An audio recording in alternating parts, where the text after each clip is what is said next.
Can happiness and learning English really go hand in hand? Today, I've got a story that'll make you smile and improve your English at the same time. Stay till the end to uncover simple tips to boost your speaking skills while staying motivated and positive. Hello, everyone. Welcome back to another exciting video where learning English meets life lessons. Today's story is all about happiness, what it means, how to find it, and how staying positive can help you improve your English speaking skills. Now, let me take you to a small, vibrant village called Willow Springs. This was a place where people were always smiling, but not everyone understood what true happiness was. In this village, there lived a young man named Daniel. Daniel was like many of us, always busy, always chasing something. He thought he'd only be happy when he achieved big things. He wanted to speak fluent English to land a good job, travel the world, and impress others. But every time he tried to learn, he felt overwhelmed and frustrated. Sounds familiar, right? One day, while walking through the village, Daniel met an old man named Mr. Thomas. Mr. Thomas was known as the happiest person in Willow Springs.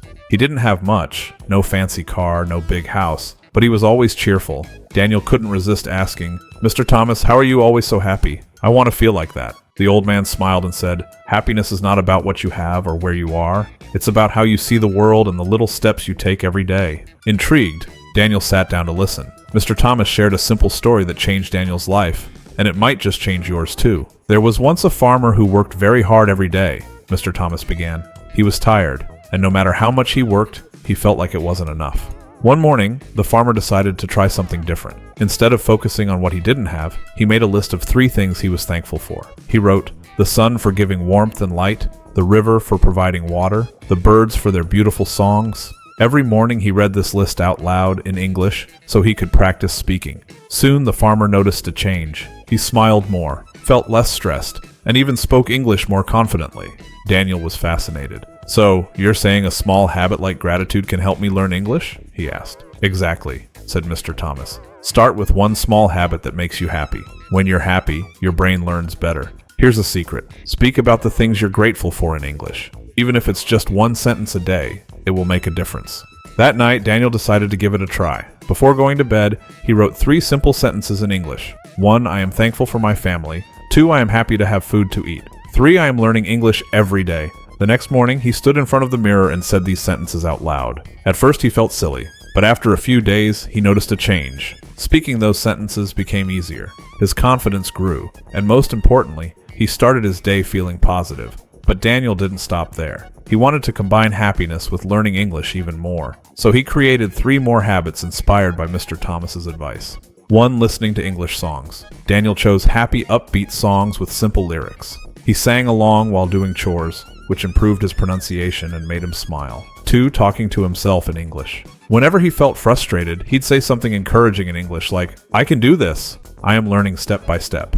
Over time, these phrases became natural to him. 3, reading happy stories in English. Instead of focusing on difficult textbooks, Daniel read short, joyful stories that were easy to understand. This made learning fun and less stressful. Weeks turned into months, and Daniel's English skills improved significantly. But more than that, he became a happier person. His friends noticed the change and asked, "What's your secret, Daniel?" He replied, "I stopped worrying about being perfect. I focused on small, happy steps, and I practiced English with things that made me feel good." Now let's take a moment to reflect. What can we learn from Daniel's story? First, remember this. Happiness and learning go hand in hand.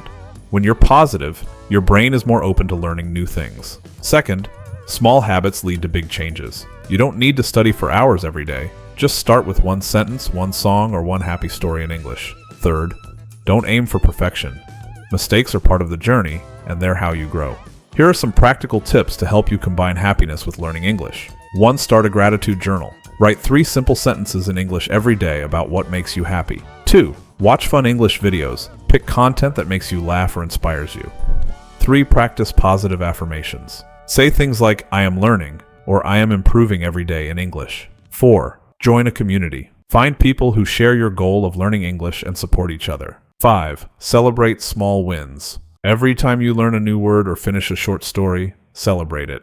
As we wrap up, here's a quick challenge for you. Write 1 thing you're grateful for in the comments, but write it in English. Let's share positivity and improve together. And remember, learning English is a journey, not a race. With small, happy steps, you'll achieve more than you ever thought possible. Thank you for watching today's video. If this story inspired you, Don't forget to like, share, and subscribe for more stories and tips to help you grow. Stay happy, stay motivated, and I'll see you in the next video.